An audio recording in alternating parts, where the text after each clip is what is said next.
when we were breaking down Yair, it's interesting because Islam is completely the opposite. I've been saying this all camp. He's a complete opposite fighter to Yair. So, and that it was a short turnaround. So obviously he faced Islam back in February, turns it around and fights Yair in just now in July. And again, complete opposite game plan. Obviously working counter wrestling, get ups, and takedown defense, right? Yeah. And then when we have to prepare for Yair, we're working a very dangerous guard, obviously on the feet, crazy kicks. Yeah. And a guy that's super active, super aggressive, super unpredictable. I would say Islam is a very, very safe, low-risk fighter, whereas Yair, wherever he is, he's very dangerous and high risk. And it's crazy because if you get on top of Yair, you see the mistakes guys like Josh Emmett made, where they got to close guard and they just settled. And this is something we really worked on, it was your positioning of your head in relation to your opponent's head. Because Yair, you have to worry about his guard, his submissions. But if you sink down too low on the hips to control his hips, prevent his hips moving, he's just going to throw crazy elbows. Yeah. And then if you posture out of position and start to stand up, he's going to throw up kicks. So we had to navigate all that. Again, complete opposite to Islam. It's just such a wild thing. It shows Volk's confidence in his fighting ability. He kind of just saw Yair, again, he kept saying he's going to squash him. He saw Yair as just a minor hurdle until he goes back to take on Islam. He wants that Islam fight like crazy. But yeah, a lot of the stuff we worked on in this fight, I don't want to give too much of the game plan away. You guys will be able to analyze it if you rewatch the fight. Obviously on the feet, tons of switching stances to interfere with the way Yair could play his sort of taekwondo style. But on the ground and stuff, we had to come up with a way to negate his guard. And one little secret I'll give away is if you look at the first round, he pulls him to the cage and he uses the can opener. Can opener is something that if you do it in the gym, your training partners are going to fucking hate you. It's a horrible move, but it's so effective for MMA.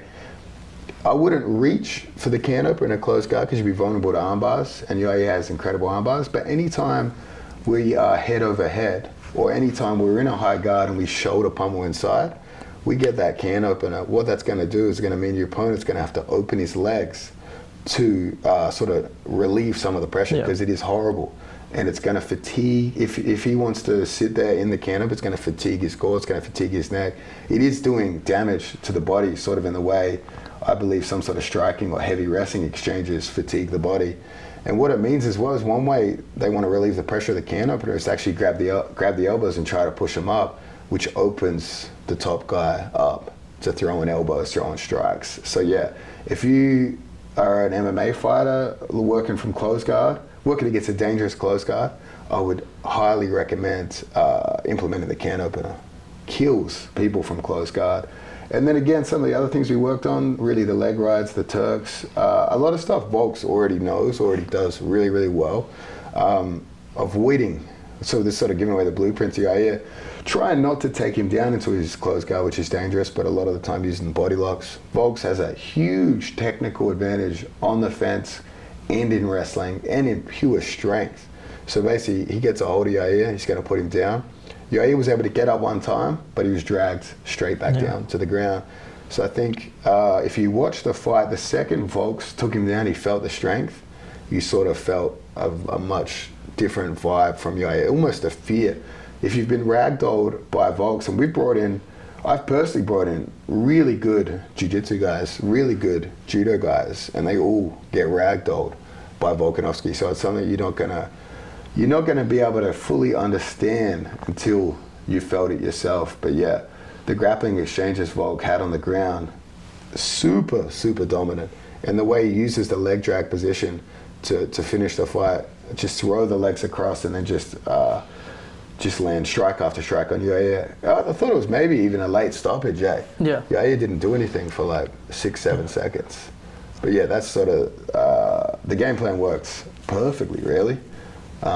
Dude, his fight IQ, Volk's fight IQ is fucking second to none, dude. It's like, he's so fucking smart. Like, yeah, he took him down, brought him to the cage, and also like brought him to the cage like where you guys are at.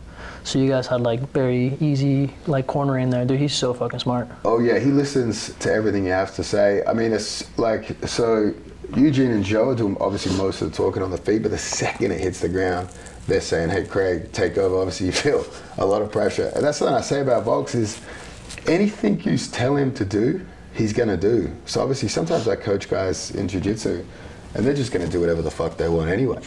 But with Volks, he actually does what you tell him to do. So if you give him some bad advice, that bad advice is gonna not go too well for you. But yeah, Yair's, he put him in the lockdown, held him there. But again, Yair will throw elbows from half guard.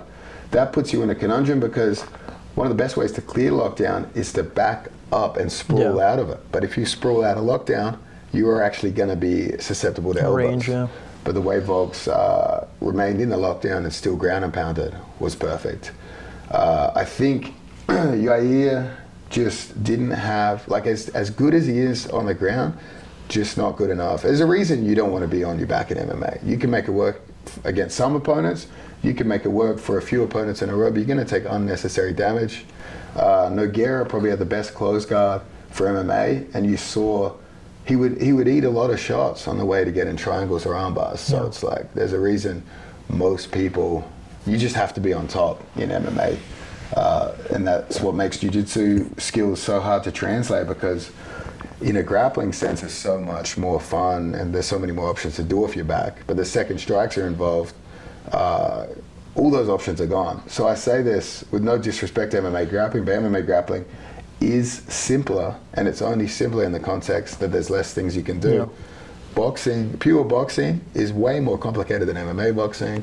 You know what I mean? There's less things you can do, but the way you put all those things together, the wrestling, the jiu-jitsu, the Muay Thai, the boxing, the way you put it all together becomes complex, and that's where Volkanovski's the absolute master.